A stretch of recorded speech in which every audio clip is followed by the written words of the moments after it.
Hey, my name is Angie Pate, and I'm a family nurse practitioner and student from Jacksonville State University.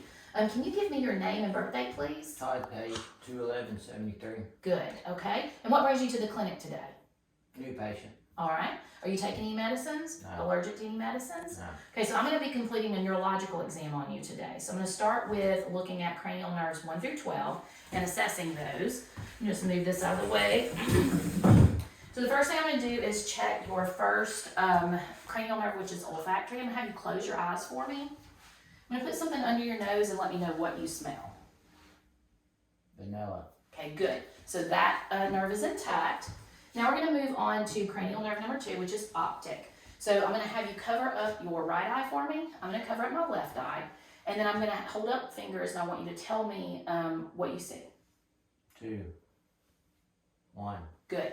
So those are intact. Another test for this cranial nerve is the Snellen chart. And our chart is probably not far enough back, but and we would do it bilaterally. We would do the right eye, the left eye, and then we would cover neither eye and do it again. But we're just going to do a little bit of that today for an example. So if you can stand up for me, cover your right eye for me and read with your left eye. I'm just going to start him about the third line down. Go ahead. PTOC ET Okay, next line. ZLPEDTC Next line. ETODELO. Okay, so it looks like he would be a 20/40 in vision on that eye. Okay, now we're going to move on to 3, 4, and 6 cranial nerves. That's the oculomotor, the trochlear, and the abducens, and test those at the same time. So the first thing I'm going to do is I'm going to have you follow this pen light for me, only with your eyes. Do not move your head, okay? So we're going to check the field of gaze. And I'm looking for any staggering eye movements, any abnormal eye movements. Everything should be symmetric and smooth, and it is. Okay, second thing I'm going to do is turn on the pen light and check him for his perla, for his pupils being equally reactive to light and accommodating. Okay, so if you will just take a look, just look right at me, stare at me, good. And those constrict equally. All right, the next thing I'm going to do is I'm going to take this pen light. I want you to stare at it as I get closer to your nose. And his eyes should cross and his pupils should constrict, which they do. Okay, so that's normal. Now we're going to move on to cranial nerve number 5, which is trigeminal. And what I want you to do is just clench your teeth for me. And I'm going to feel of those muscles. And they feel nice and strong. Don't let me open. Okay, good. So that's intact. We'll move on to the facial nerve number 7. So I'm going to have you do a few things. So raise your eyebrows. Okay, smile with teeth. Smile without teeth. Puff your cheeks out. Purse your lips like you're whistling. Okay, so that nerve is intact. We're moving on to 8.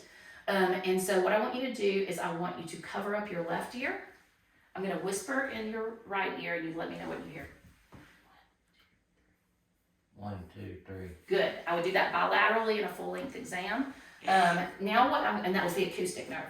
I'm going to move on to number 9, which is the glossopharyngeal. So there's several things to do here. I do not have the liquid to do this, but you could test with 4 different solutions, salty, sour, sweet, and bitter, on the sides of their tongues to make sure that they could, they had that sensation, they could taste well. You can also have them say ah, and you can test their gag reflex, but I won't do that because I don't want to make them sick during this exam. Excuse me. Now we'll move on to 10. On cranial nerve number 10, we want to be sure that they don't have any hoarseness in their voice. So can you say the dog walks in the park? The dog walks in the park. And you want to make sure they can swallow well, so swallow. And everything looks normal. I'd also look at that when I was checking for his gag reflex. That is intact. And that was the vagus nerve. So we're going to move on to 11, which is our accessory nerve. Okay, so what I want you to do is raise your head up, down, left, and right. Okay, now I want you to pull your shoulders up like this. Don't let me push down. Okay, so range of motion of the neck, strength of the shoulders, everything is intact. Cranial nerve number 12 is our hypoglossal, so we're just checking the tongue movement. Stick your tongue out, left and right. That looks good. Now we're going to check your fine motor skills. So I want you to take your hands out like this, touch fingertips to thumb. Good. Now put your arms out like this. Tilt your head back just a little bit, close your eyes, take your index finger, left hand to your nose, then right hand. Now do it a little faster. Okay, good. Now I want you to take your finger to your nose and then back to my finger and then to your nose and to my finger, okay? Okay. A little faster this time. And up here. Good. Now take your hands here and flip them back and forth. Good. Now take your right heel and go down your left shin. And the left heel down your right shin. Good. So that should be equal, not sliding off. It should be not be jerky movement. It should be symmetrical and everything looks good. So now I'm going to have you stand up and look at his gait. Walk towards me. I'm looking for steady gait. I'm looking for everything to be symmetrical, for rhythmic movement, for the way his arms are moving to make sure that everything is symmetrical and in rhythm. Everything looks good. Go ahead and stand back up for me. We're going to check the Romberg test. So first, put your feet together. Put your arms over your chest like this with your eyes open. Now what I want you to do is close your eyes. And they might have a little sway, but they should not fall over. And so he looks good. Now you can have a seat. I'm going to start checking his sensory. So I'm going to start with a cotton wisp. And you're just it's gonna feel soft, and I'm just gonna have you close your eyes and point to where I am touching, okay? Now this time I want you to tell me where I'm touching. I want you to say, is it your arm, is it your leg, okay? Arm. Okay, so I would do this in several places. I'm checking the light touch, I'm checking to make sure it's symmetrical, and he does sense that. And so it would be bilaterally in several different places. Now what I'm going to do is check for dull and sharp. So this is what dull is going to feel like. This is what sharp is going to feel like. And I want you to close your eyes, and I'm going to check several places, and I want you to point to that place to let me know, or to actually just tell me where I am touching, okay? And tell me whether it's dull or sharp. Dull. Sharp. And where was I? Cheek. Which side? Left. Good. Okay. Dull. Sharp. And where was that? Arm. Which arm? Right arm. Good. So you start with dull because that is your control, and then go with the sharp. So that is normal. Now what I'm going to do is I'm going to take a tuning fork, and I'm going to put it over bony prominences to see if he feels the vibration or if he does not. And I would do it in several places bilaterally over to make sure everything was symmetrical. You also will stop it and not have it vibrating so they can tell you the difference in the sensation of vibrating or not. So what I'm going to do is you're just going to close your eyes for me. You're going to tell me if it's vibrating and where it is. You feel vibration? No. Keep your eyes closed. Vibration? Yes. Okay. Vibration? Yes. Any vibration? No. Okay, so that's normal. Again, I do that bilaterally in several different places.